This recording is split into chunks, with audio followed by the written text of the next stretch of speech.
Magandang umaga sa inyo lahat. Tanghali man o hapon ng gabi, Brother Rizzo, inang karayoke pananampalatayang katotohanan at ako'y muling nagbabalik upang makapagbahagi sa inyo ng ilang mga salita ng Diyos.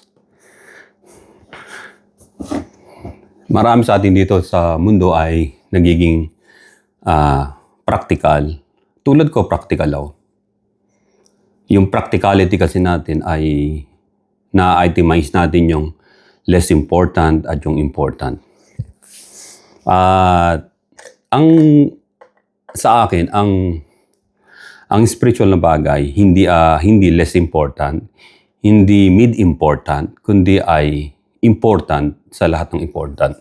Kasi tumatakbo yung oras,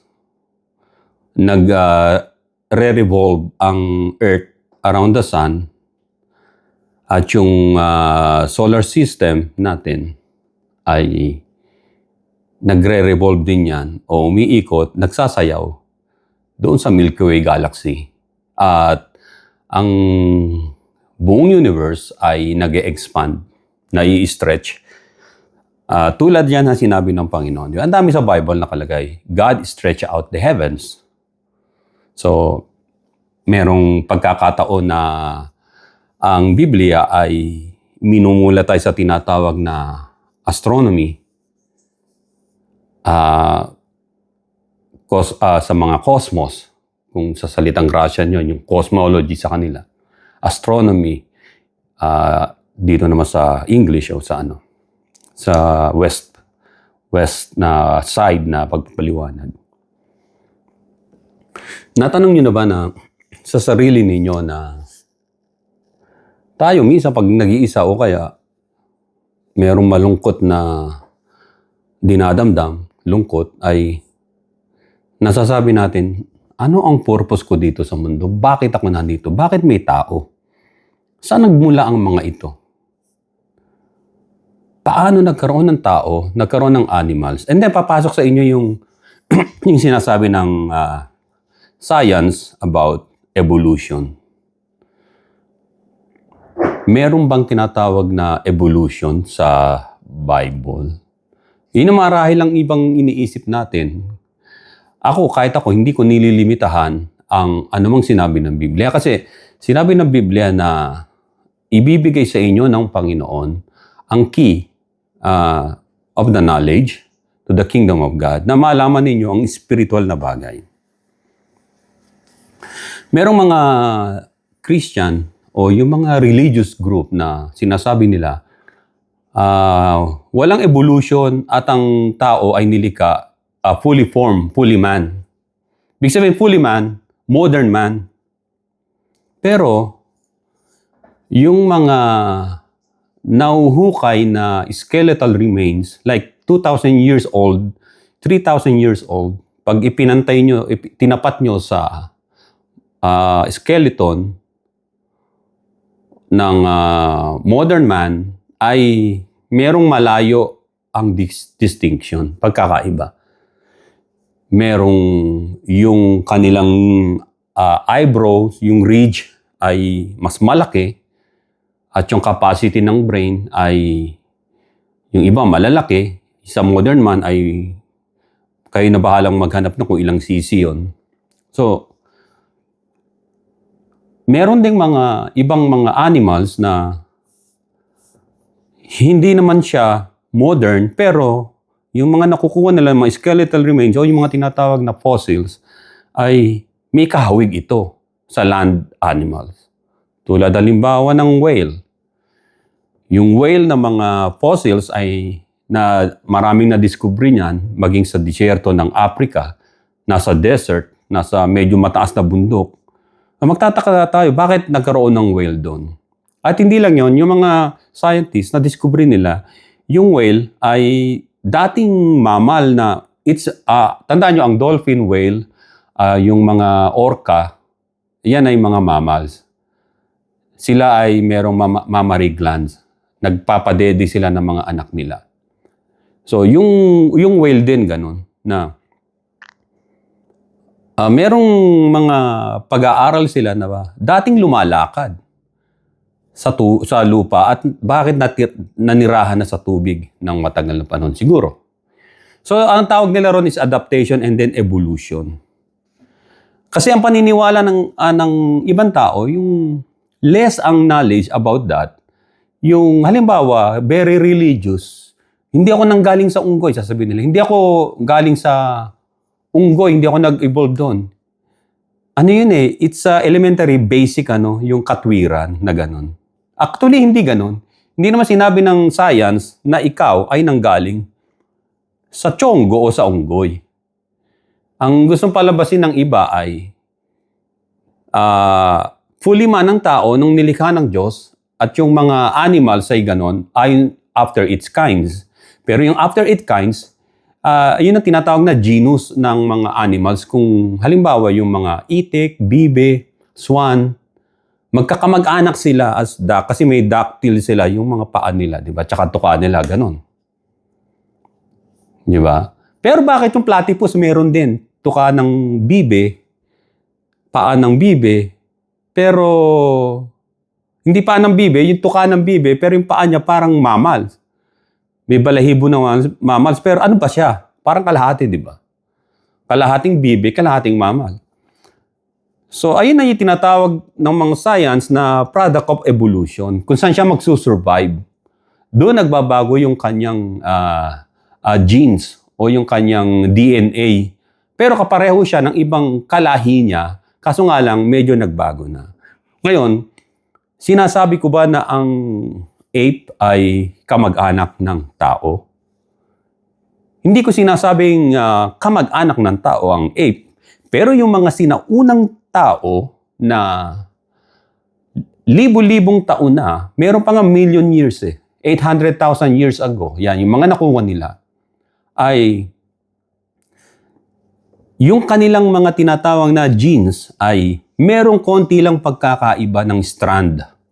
Pero hindi nangangahulugan na i-overlook natin yun. Sa Biblia, sa mga ibang grupo din ng mga Christian, meron tinatawag na theistic evolution. Theistic evolution. Ano yung theistic evolution? Iba ito sa Darwinian evolution. Sa Bible ay merong theistic evolution. Yung nakikita natin modern ngayon ay product ito ng pag-evolve nila long time ago. Maging sa tinatawag na panahon. Kasi sa Bible, meron tinatawag na mga epoch. Letter E, P-O-C-H. Ayun ang tinatawag na bawat istorya o history o pangyayari. Layer by layer yon.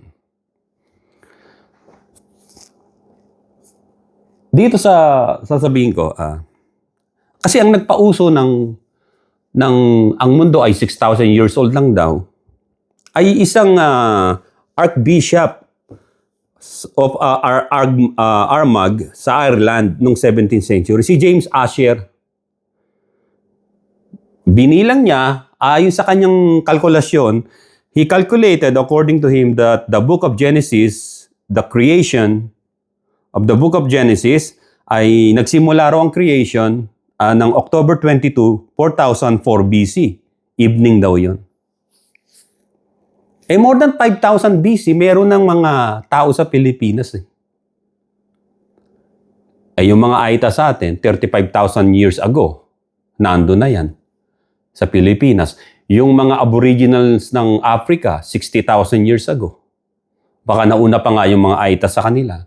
Ay yung mga ninuno ng mga Aita sa atin, ang kamag-anak nila na nakuha sa kuweba, ay yung mga Denisovan sa lugar ng Denisova, doon sa parting Eastern Europe, doon sa lugar na yun. Isipin, paano naglakad yun? So makikita natin na mahabang panahon, merong process of time. Halimbawa,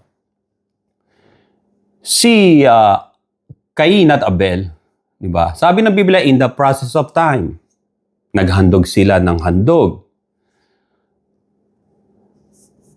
Hindi ito taon lang o years lang. Naging maling pagkakamali ito ng Archbishop na to ng Ireland, si Ussher. Kaya sinulat pa nga sa mga libro yon, sa mga kahit sa page ng New King James, ng King James version noon, di ba? Yung Creation Day. Pero hindi ganoon. Kaya walang makaka-predict kung kailan darating si Kristo kasi yung calendar na ginagamit ng mga tao sa panguhula noon ay inimbento ni James Asher na hindi naman talaga totoo. Sa Biblia, merong theistic evolution.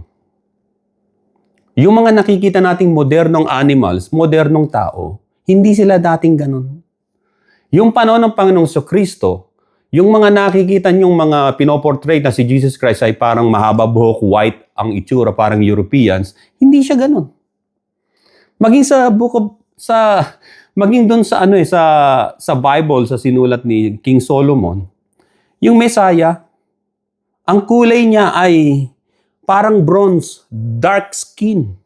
Maging sa Book of Revelation, di ba? Nakita siya nakita ng mga ni Apostle John yung binti ng Lamb of God, ang Savior, na parang bronze, dark brown o burnt brown ang kulay.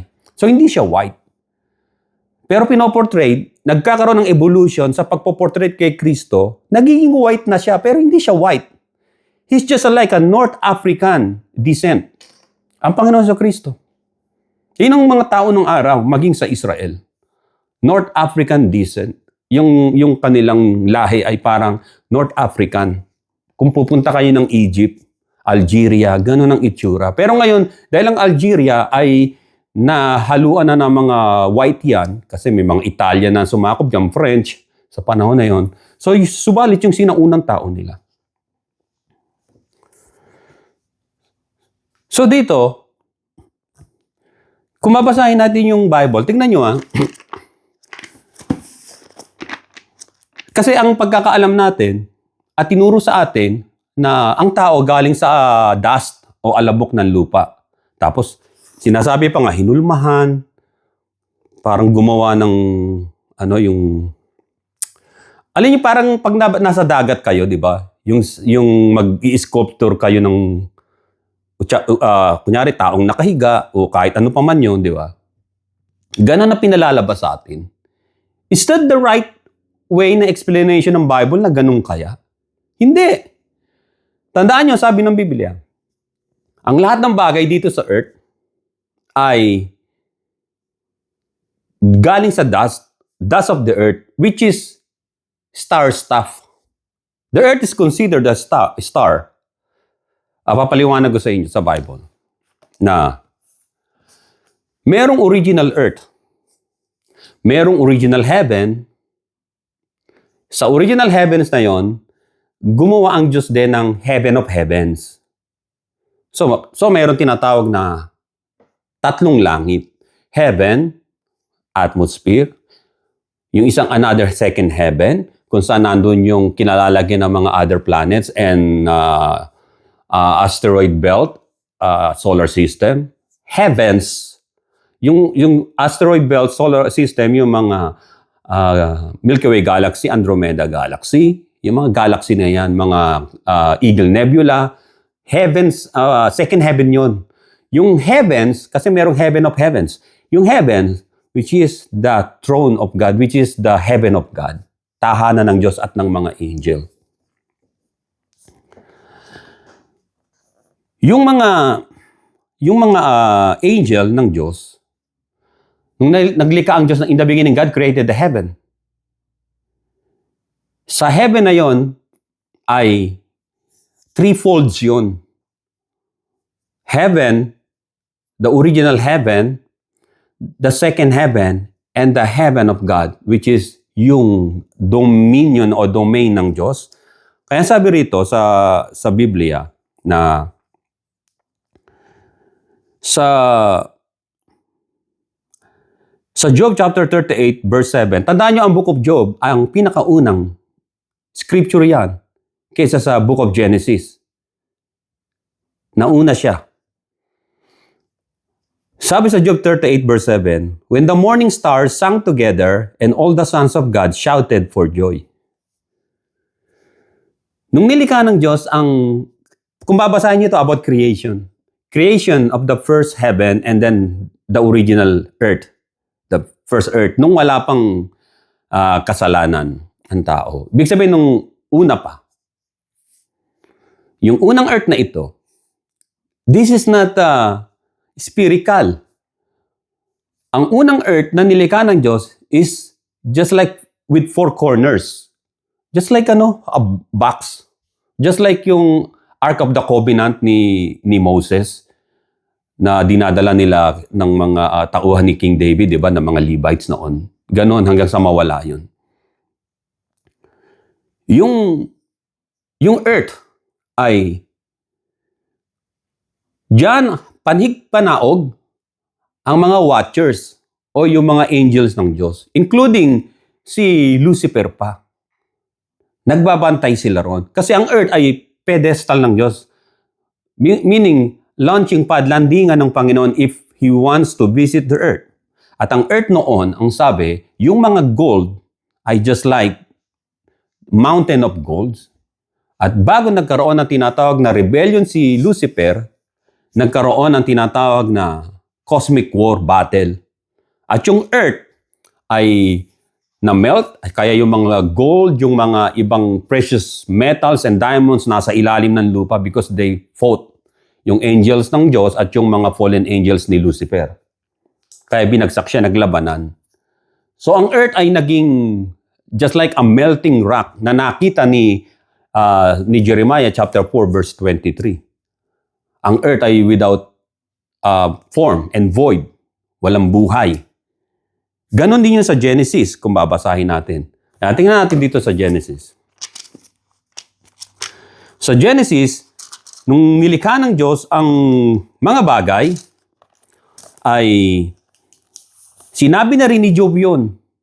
So, kinopya ba ni Moses kay Job yung ganon? Hindi, kasi hindi naman sila nakita dahil mas nauna ang Book of Job kesa sa kapanganakan ni Moses din. Ang sabi, in the beginning, God created the heaven and the earth. This is the first original creation.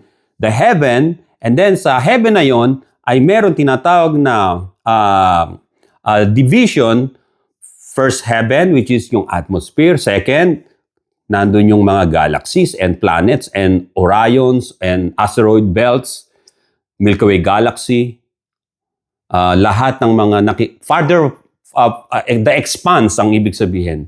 And then the heaven of heavens, ito yung tinatawag na kung saan nandun ang mga angel ng Diyos at tahanan ng Diyos. Nilikha ng Diyos yun. Nilikha ng Diyos ang heaven of heavens, nilikha niya ang second heaven, kasama na yung mga planets doon sa second heaven, at nilikha niya yung tinatawag na first heaven na kung saan yung first heaven na yon, yung atmosphere natin, at doon na rin nakalocate, malapit sila doon sa tinatawag na grupo ng mga solar system, yung planets na yun. Bago yun, yung first earth, original earth, at nagkaroon ng chaotic na pangyayari, nagmelt yung earth, naging boiling rock, parang boiling lava, at pagkatapos noon, without form, at ang sabi ng Biblia, and the earth was without form and void, dahil merong nangyari na chaotic o labanan dito sa chapter 1, verse 2 ng Genesis. And the earth was without form and void, and darkness was upon the face of the deep. And the Spirit of God moved upon the face of the waters. And here comes the Holy Spirit, ay may dala-dala siyang tubig na sinlaki ng planeta, tulad dito ng water world, parang ganun. Kasi ang tubig, kapag nasa space ka, walang gravity, pag nagpataka ng tubig, buo siya, bilog. So dala-dala ng Holy Spirit yun sa anyong wind o hangin, ruwak ang sabi. And then, pinalamig yung molten rock na earth, nando na, nag-molten na rin yung mga gold doon, yung mga precious metal, silver, Kaya makikita nyo yung mga nadidiscover yung mga gold, di ba, nasa mga bato, mga nuggets ang tawag doon, iba-ibang shape. Ito yung water, ito yung earth, pinalamig. Umikot, na cool down. Kakaikot ng tubig dahil sa iniikot ng Holy Spirit, ang sabi ng Biblia, di ba, yung finger ng Diyos ang umiikot, which is the Holy Spirit, yung gumagawa nun, ay yung dating melted ay nagkaroon ng spherical shape. Wala pa yung mga ibang planet doon, yung Earth lang muna. Nung recreated Earth o na-recreate. Kasi yung una, ang shape niya ay 4 corners with 4 corners. Tinatawag na 4 square. At nagkaroon ng digmaan doon, nagmelt. Pagkatapos, pinalamig ng tubig dahil dala-dala ng Holy Spirit at lumamig. Malakas ang spin marahil noon at biglang huminto na, malamig na meron ng earth. Pero balot ng tubig. Ang sabi ng Biblia, di ba, makikita natin, let the water separate from the water. Yung isang bahagi ng water, umakit sa himpapawid. Para magkaroon ng heaven. Yung water na yon, hanggang dun sa umabot siya sa end ng tinatawag na ozone layer. Either naging ozone layer yon, we don't know. Pero doon napunta yung part ng tubig. Yung second part ng tubig naman napunta sa ilalim ng lupa. Kaya kahit yung mga scientists, they discovered na I think 10 Pacific Ocean o sa mga dagat sa Earth na ito o higit pa ang dami ng volume ng tubig na nandun. Yun din ang ginamit sa baha ni Noah, di ba? Yung tubig bumulwak sa ilalim ng lupa. Nilunod ang mga tao, yung mga makasalanan. So, pumunta doon sa ilalim ng lupa at yung natitirang tubig ngayon, ito ngayon yung present natin. Sea at yung mga dagat na yan. At yung tubig na napunta sa ilalim ng lupa, kaya nga kinukuha natin, may deep well. Kumukuha tayong gano'n, di ba? O kaya binubuga uli. Nagiging falls. Nandun yun, nagsisirculate lang yun. Kahit yung mga tubig na salt water tsaka fresh water, hindi sila nagsasama. May kanya-kanya silang daan. Parang kahit yung tubig ng Atlantic Ocean tsaka Pacific Ocean, hindi nagme-merge. Kasi yung isa salty, yung isa hindi. So, lang sila, nagsiseparate pag ano.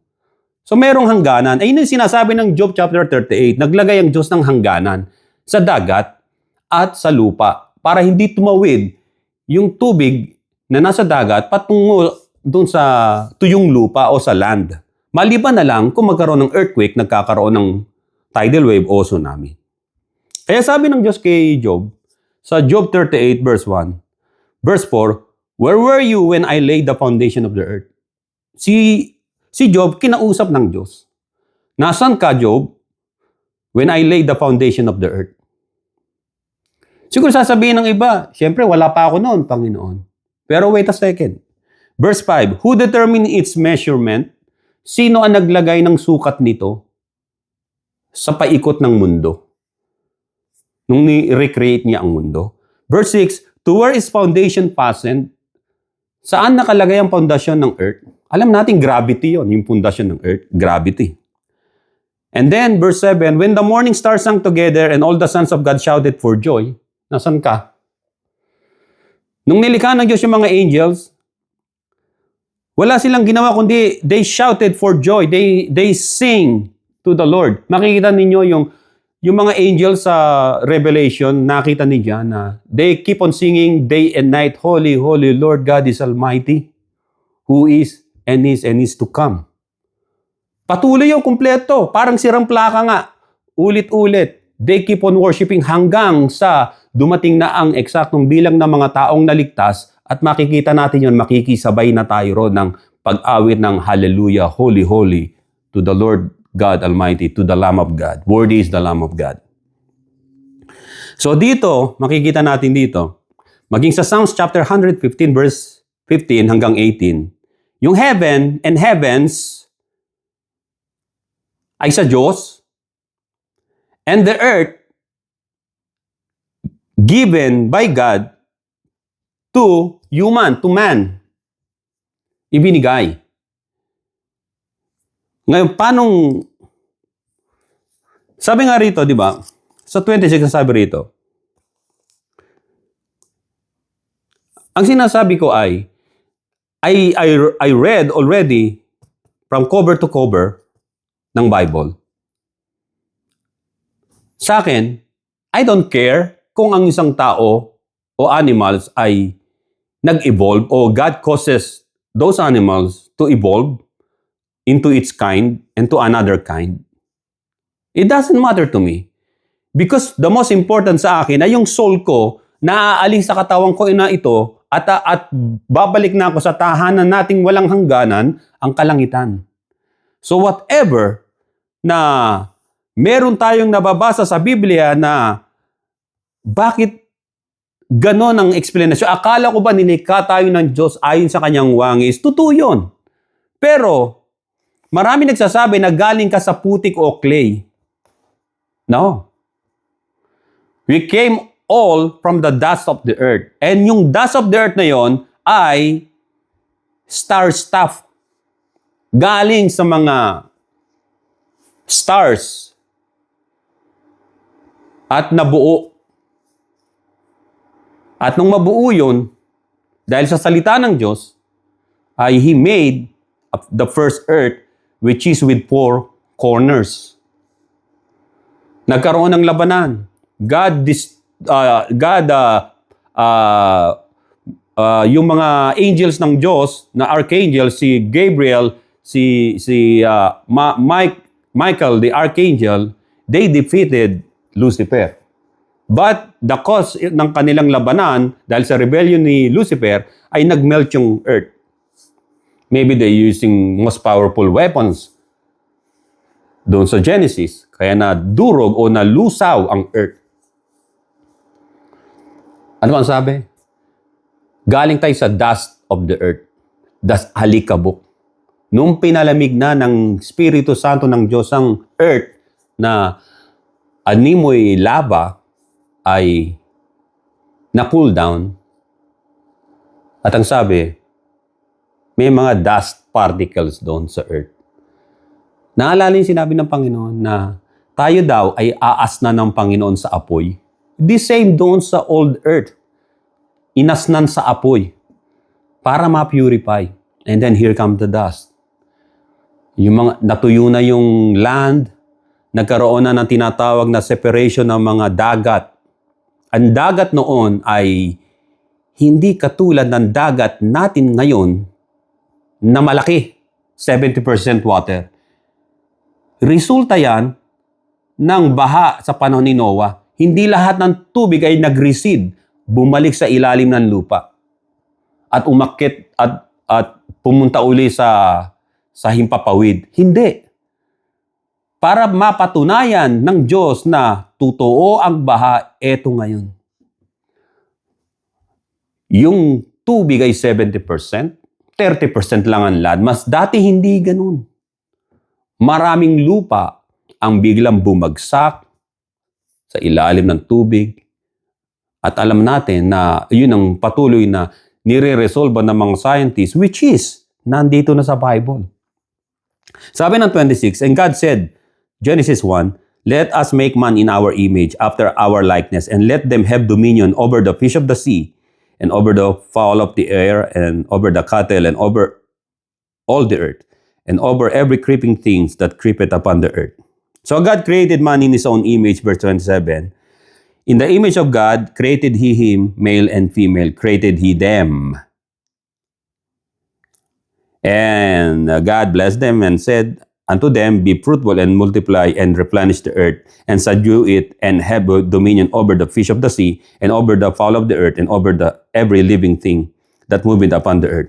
Yung verse 27, ang tao ay nilikha. Ang sabi rito, nilikha ng Diyos na babae at lalaki, magkasabay na nilikha. Babae at lalaki. So, yung isang pangyayaring ito, yung nilikha ng Diyos yung heaven and heavens, ay yun ang unang tinatawag na another epoch o isang kasaysayan na dun lang siya. Nung nilikha ng Diyos ang first earth, another epoch o yung history na yon na dun lang siya. Hanggang sa nagkaroon ng labanan doon at nagkaroon ng chaos at God recreated yung heaven na melt na yon na nasira through His Holy Spirit. Another epoch. Pagkatapos, yung earth na yon ay wala pang buhay. Pero merong dagat yung earth na hindi naman ganun kalakihan. Ito yung mga sinasabi ng scientist na merong primordial soup, isang malaking basin ng parang dagat. At doon nagbabagsakan yung mga comet o yung mga asteroid, yung mga dust, chemical. Nagkaroon ng tinatawag na chemical reaction. Nagkaroon ng tinatawag na buhay o start, yung life nag-start doon. Pero siyempre hindi tinatanggap na ibang Christian. Yung gusto nila, God created man na modern. Parang tayo ngayon. Pero hindi. Yung unang tao, 2,000 years ago, iba itsura nila. Iba yung bungo nila, mata nila. Iba yung canine nila, yung mga ngipin nila. Pero they were humans, pero iba. So, makita natin nagbabago, nagkakaroon ng trajectory. At sabi nga na iba scientist, dahil ang mga tao ngayon, ay mahilig na sa mga cellphone, computer, baka lumaki na yung mga mata. Sa susunod ng mga henerasyon, malalaki na mata ng mga tao. Siyempre, nakaganon lagi. Siyempre, luluwa ang mata. Mag-e-evolve sila. Magkakaroon ng anak na ganun din na para mabasa nila yung nababasa nila. So dito, sabi sa 27, so God created man in His own image. In the image of God, created He him, male and female. And created He them. Teka, wait a second. Makikita natin, si Adan muna ang nilikha eh. Ito parehong galing sa alabok. Di ba si Eve galing sa rib niya? Dapat si Eve to yung babae. Pero hindi. Sa mga ibang magugulat sa inyo, hindi. Kahit yung mga Hebrew scholar na sinabi nila na sinasabi kasi ibang Christian altered yan. Hindi, sinulat ni Moses to. Yung unang babae at unang lalaki, yung unang lalaki si Adam. Yung unang babae, hindi si Eve. Si Lilith. Lilith ang pangalan niya. Makikita nyo sa Isaiah chapter 34 yun. Kinakatakutan. Alam nyo kasaysayan nun na sinasabi ng mga Jewish, yung mga commentaries and scholar nila dito sa Torah, dito sa Pentateuch Torah sa Genesis. Yung Lilith na yon ayaw magpasakop siya kay Adam for certain reason. May kalayaan sila sa earth, sila lumalakad-lakad sila. Sabi ng lumaya si Eve, sabi ng angel bumalik ka. Nandun siya sa isang river. Si Eve, pinababalik siya ng mga anghel na siya ayaw. Na sabi pag ikaw ay hindi bumalik kasi wala pang death noon. Wala pang kamatayan si Adan noon. At si Lilith, hindi siya pwedeng mamatay. Hindi ka makakabalik sa langit, sabi ng mga anghel. Kasi you disobeyed your husband and you disobeyed the law of God. Ang sabi, magiging isang screeching spirit o sound o yung magiging isa kang parang multo o fallen. Kung may fallen angel, fallen human. Ganun na nangyari sa kanya. Kaya, si Lilith kinakatakutan. Kapag merong owl, yung mga tunog ng mga owl na nakakatakot sa gabi, yung halulong ng aso, nandun siya. Gumagala yung spirit niya sa all over the world. At yung mga remnant siya, anak niya. Yung tinatawag na sudden infant death o SID, sabi ng mga scholar ng Hebrew ay si Lilith ay may kagagawa nun. Yung nocturnal emission, yung pag natutulog yung lalaki, nananaginip siya na may katalik siya pagkatapos nagkakaroon siya ng ejection ng sperm niya. Si Lilith ang nandong kinukuha niya at ginagawa niyang mga demonic yun yung makukuha niya sa isang tao. Ayon sa kanila. Kaya, makikita sa Book of Leviticus, kapag isang tao may nocturnal emission o yung babae at lalaki, ay kinakailangan ilabas siya sa encampment. Sa labas siya hanggang sa lumubog ang araw. Hanggat sabihin ng high priest, mga Levitical priest, na pwede na siyang pumunta, uli bumalik, maliligo siya ng gusto. Kinakatakutan nila yun. Yung Lilith na naging evil spirit, si Lilith. Tao siya from the dust, pero dahil hindi na i-pronounce ng Diyos yung tinatawag na sin sa kanya, she can't die anymore, but he can be, magpuproduce siya ng maraming offspring niya through nocturnal emission, and pumapatay siya ng mga anak ng tao, sanggol, through sudden infant death. That's what they said, yung mga scholar mismo ng Hebrew Bible na nangyari. Kaya si Eve ay nanggaling na sa tadyang ni Adan, hindi na sa dust of the earth nung nilikha ng Diyos. Just a heads up sa inyo. Huwag sasama ang loob ninyo sapagkat kung inililihim ito ng ibang preacher ninyo at hindi sinasabi because they don't research or they don't do the research or they don't believe on those, because for them, the most important is go to the church, sing a song to the Lord, give your tithes and offering, read the Bible, and pray and go home. For me, no, it's not.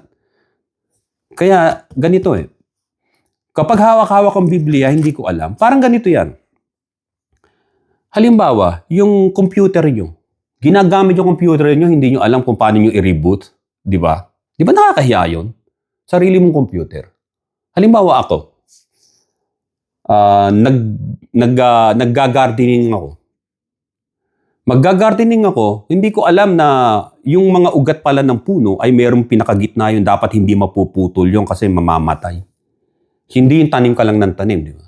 Ibig sabihin, when you use something, or like this thing, dala-dala mo, pinapangaral mo sa tao, you should know. You should tell all of what is content dito sa Bible. Para yung mga tao ay alam nila, ito pala yan. So ang tao ay sinasabi ng iba na gawa sa clay. Kasi nga, sinasabi ng Biblia na we are like clay and God is the potter. Saan yun sa tinatawag na reshaping, remaking? But in the first place, yung tao, ang sabi, from the dust of the earth. Pero hindi sinabi na, tulad namang sinasabi ng mga nangangaral na nilikha, hinulmahan. Sa Bible, si Adam more than umabot ng 400 feet ang height Mga giant noon yung mga puno, mga insekto, animals. Sa Bible. Hindi ganitong kalalaki natin. Hindi, sabi nga nila ng marami, yung sa Golgotha ron, ay yung mountain yon, dun nalibing si Adam, ang height niya ay umaabot ng 15 feet tall. Doon sa Kasi gradually, lumiit siya ng lumiit nung nagkasala sa Diyos. Hanggang sa lumiit ng mga tao. Hanggang ngayon, may mga ganyan ng size na tao, di ba? Pero tao sila. So dito, makikita natin dito na yung tao nilikha from the dust of the earth. Pero hindi clay. From the dust of the earth. Saan ang galing yung dust of the earth? Star stuff. Galing sa cosmos, sa himpapawid. Nung napunta sa earth at inayos ng Holy Spirit ang mundo. Pero yung ganun na lang ba galing sa dust? Hindi. Ito ang theistic evolution na sinasabi ko sa inyo. Ang Diyos mismo ang nagsabi. Isaiah chapter 41, verse 14. Okay, magugulat Ang sabi, fear not, you worm of Jacob, you men of Israel. And I will help you, says the Lord, and your Redeemer, the Holy One of Israel. Why God called the people of Israel or the people of the world worm, bulate o uod, o isang tinatawag na katulad ng planarian, worm, na kapag kinat mo yung kalahati, mabubuhay yung kalahati, magiging dalawa na sila. Pag kinat mo, magiging 6 na sila. Cut mo na ikat, dadami ng dadami. Humans, bago tayo nagkaroon ng katawan na katulad ng ganito, na merong mga toes, na merong opposed thumbs, mga ganito, ano tayo nung una? Sa akin, hindi ako mag-aano na sinasabi ng iba, ang tao nag-evolve, naging isda muna. Who cares? Who cares? Kung mag-isda muna, ang tao nag-evolve, unggoy muna. Pero hindi unggoy. Iba yung trajectory ng mga unggoy tsaka ng mga apes sa tao. Although merong mga tao noon na they can climb up the tree so fast, they can run, parang hindi sila human na katulad natin. Kasi tayo, nasa comfort na tayo ng natin pamumuhay natin. Gusto natin nakakotse, naglalakad, o nakabike, o big sabihin na mostly nagta-transportation, may kotse. Noon, ang mga tao tumatakbo, lumalakad, lumalangoy para makarating ng ibang isla o land. Ganon sila. Kaya kumalat ang tao. Hindi sila modern human na katulad natin na kumalat na ganon na lang. Wala silang mga damit. Tubod-tubad sila. Pero ang kanilang mga pangangatawan ay adapted nila yung weather noon, hindi tulad ngayon.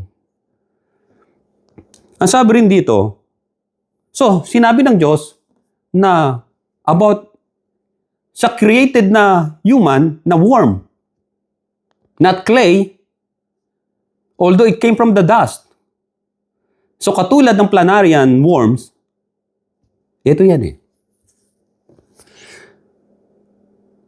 Nung nagkaroon ng buhay sa mundo, let's say from singular life, tapos naging complex, dumami. Sa akin lang pananaw to because God visited the earth. He visited the earth. Sometimes He visited the earth millions of years. Epoch ang tawag ron. So dito, yung tinatawag na ang buhay nagsimula sa dagat, which is true, sa dagat muna. And then yung isang species na tulad ng planarian worm ay umuusog, lumalakad sa earth, sa lupa, sa dry land. While yung other na species na tulad ng worm, nandun pa rin sa tubig. Kaya nga, lahat ng mga nilikha ay nagsimula sa tubig. You know why? Pag nanganganak yung babae, di ba, may bahay patubigan, yung sanggol nasa loob ng womb, nasa loob ng placenta, may tubig. Ganon din yung mga itlog, di ba? Yung parang putiro na water nila yon. Ganon din yung mga ibang isda na meron. So, yung mga worm din. Kahit yung mga lamok, sa tubig sila nangingitlog. Kahit yung mga palaka, mga tadpoles. Mahalaga ang tubig kasi ito ang unang source ng life. Kaya nga sinabi ni Jesus Christ bibigyan niya yung Samaritan na babae ng tubig na nagbibigay buhay. Bakit tubig? Kasi sa tubig rin nagsimula ang buhay dahil ang tubig dinala ng Holy Spirit. At doon, God Almighty allowed yung mga dust particles ng earth o ng other heavenly bodies ay nandun. At sila ay nagkakaroon ng pagbabago. Kaya yung sinasabing one day sa Bible, hindi yung one day talaga. Ikalawang araw, nilikha niya ng tapos ikatlo, ikaapat, tapos ikalima, yung ika-anim, yung tao. Hindi ganun Epoch nga yun Yung may kanya-kanya silang panahon. Either billions of years, trillions of years, who cares about the years? Nandun. And then God sometimes nagbi-visit siya doon sa earth na ginawa niya. At marahil nakita niya yung very resilient, yung worm, yung parang planarian. Nakita niya. Siya lang sa karamihan na umangat doon sa, let's say, lupa.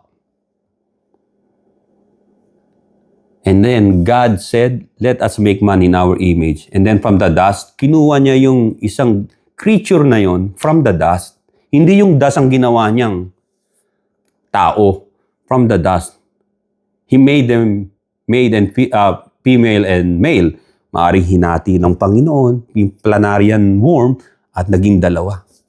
At maaring, parang science na rin na sinasabi ko, yung sa laboratory, doon tumubo. O doon inilagay ng Diyos sa isang special na parang water na nagbibigay ng buhay, nagpoprotekta sa kanila, yung species na yon. At tumagal in the process of time, let's say, nagkaroon sila ng mga limbs, gumapang sila. Tumagal ng panahon, that is theistic evolution. Tumagal ng panahon, nagkakaroon na sila ng mga, lumalaki na sila. Hanggang sa lumaki, naging tao. That is theistic evolution. Hindi yung galing sa clay, demigod sa tawag ron, ayun ang ginagawa ng mga idolaters, yung mga gumagawa ng mga imahe. So hindi ganon ang pagkakagawa ng Diyos. Kung babasihan natin ang sinabi ng mga sumulat na ito, na sinabi ng Diyos, ito pa sa Job chapter 25 verse 6. How much less man who is a maggot, maggot is a worm, and son of man who is a worm. Ito pinagmulan. Maaring yung complex life nakita ng Diyos. Nag-visit sa earth, nakita niya na very resilient tong isang worm na ito, o isang maggot na ito, isang worm, whatever, kung anong tawag doon. Let's make man in our image and our after likeness. Saan? Sa paano paraan? Yung dust ba? Hindi. They came from the dust. Doon sa land, sa sand, yung maggot na yon o yung worm na yon. And then God made them humans o male and female. Maging sa Psalms chapter 22 verse 6, but I am a worm and no man a reproach of man and are despised by the people. Sinasabi ng iba na, hindi, ay nang mababang kalagayan kasi ng tao, kaya pwedeng tawaging worm. Akala ko ba tawag sa atin, we are the sheep, lost sheep.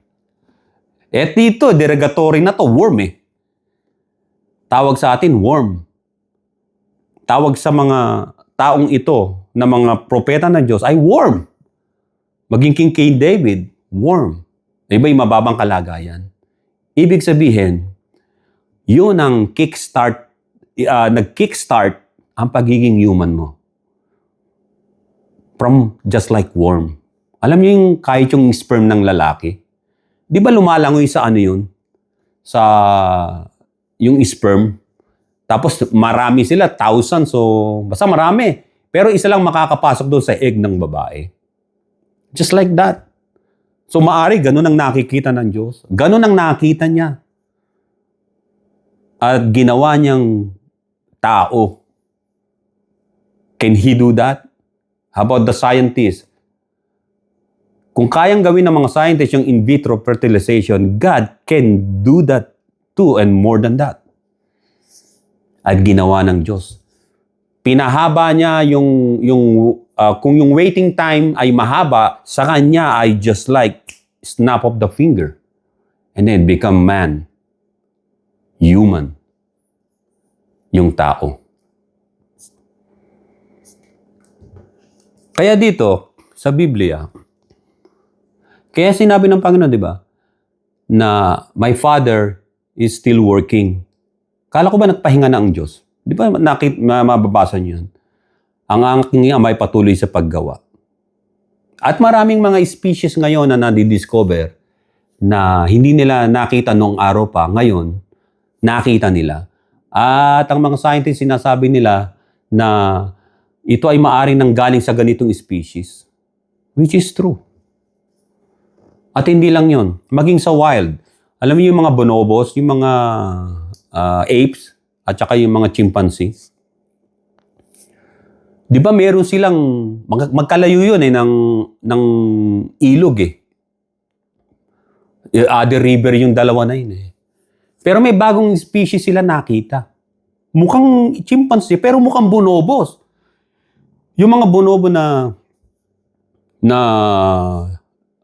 lagi nagla-love making instead of fighting. Tsaka ang nagro-rule sa kanila mga babae. Ito, yung isang nakita nila na may bago. Doon sa Africa. Nakalimutan ko lang yung date ng article na yun. Kasi marami mga expert doon nagpupunta. It evolved. Either nagkaroon ng tinatawag na by yung nature, nagsama yung dalawang ape na yun at nagkaroon ng anak. At kakaiba daw yung mentalidad ng mga apes na yun, parang matalino na may parang tao na ganun, ang talino. Parang Planet of the Apes ko napanood ninyo. Pero hindi ganun. Hindi sila nagdadamit ng ganun. Ibig sabihin nito mga kapatid, ang sabi nga ng Biblia, nung dumating na ang tamang panahon, bumaba ang Panginoon sa Kristo. When time is fully come, God sent forth His Son. Bumaba ang Panginoon sa Kristo sa panahon na yun, ng 2,000 years ago, ang mga tao, although ibang itsura sa atin ngayon, sila ay may pagkamoderno kasi panahon ng Roman Empire na meron ng mga waterway system, meron ng aqueduct, meron ng roads, at meron ng mga tinatawag na buildings tulad ng ganon. Kaya ito, mga kapatid, ang Biblia ay nagbibigay sa atin ng isang palatandaan at tanda at warning.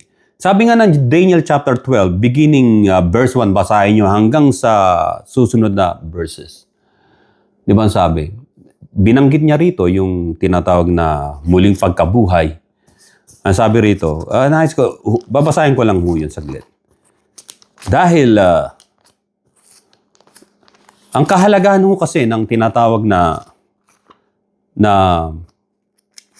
ibang pakahulugan sa Biblia, yung kapahulugan na itong mismo sinasabi, ay doon tayo mabubuksan ng tamang unawa.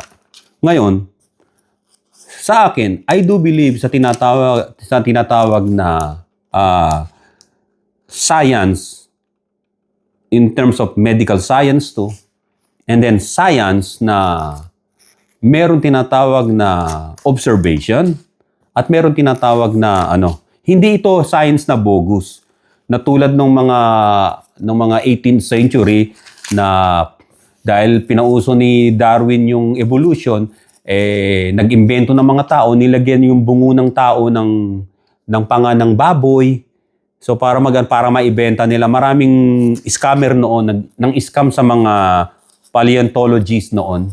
At hindi pa ganun kasi sophisticated ang mga nila, yung mga ginagamit nilang tools. Pero ngayon, nakukuha na pati sa kapirasong buto yung DNA niya at nalalaman din kung babae o lalaki yung species na yun.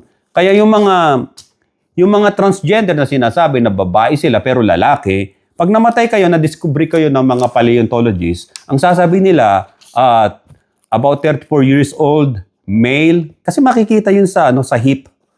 Iba yung hip ng babae at saka hip ng lalaki. So dito, makikita natin dito sa 12. Babasahin natin dito. Basahin ko lang saglit dito. Sabi rito, and at the time shall Michael stand up, the great prince, which standeth for the children of thy people, which is Israel. And there shall be time of trouble, such as never was since there was a nation, even to that same time. Yung time na yon ay yung Great Tribulation. And sabi rin dito, and many of them that sleep in the dust, yung mga namatay sa alabok, namatay, nailibing, at nagkaroon ng chemical reaction, di ba? Yung physical body ay bumalik sa lupa. Naging carbon yung iba, naging yung naging parang fertilizer ng katawan natin sa lupa. Bumalik na. Naging dust, ayun ang ibig sabihin nun. And many of them that sleep in the dust of the earth shall awake, some of to everlasting life, and some to shame and everlasting contempt. And they shall be white, shall shine as the brightness of the firmament, and that turn many to righteousness as the stars forever and ever. Kaya sabi rito sa verse 4, But thou, O Daniel, shut up the words and the seal of the book, even to the time of the end. Many shall run and fro, and knowledge shall increase. That's science. Yung knowledge. Ang sabi, pag dumating ang araw na yon, dumating na yung tribulation, and then, bago dumating ang Panginoon sa Kristo, maraming mga natutulog sa alabok, mga namatay na, yung katawan nila na bulok na, naging organic na, ay mabubuhay sila, at sila ay forever and ever na mabubuhay at kasama ng Panginoon. Yung mga nanali, kaya mapalad ang namatay kay Kristo, kaysa ikaw ay tumama sa loto, o magkaroon ka ng milyon-milyon na pera dahil nakapagnakaw ka sa gobyerno. Mas mapalad ang tao kahit mahirap, nagugutom, kapag namatay siya, ay namatay siya kay Kristo. Nasa presensya siya ni Kristo nung mamatay siya. At wala siya sa kasalanan. Maraming salamat. Ito ang inyong kapatid, si Brother Joe, sa oras na ito, nagsasabi na palain ng Panginoon. Brother Joe, ng Karaoke Pananampalataya at Katotohanan. To God be the glory in Jesus' name. And everybody say amen and amen.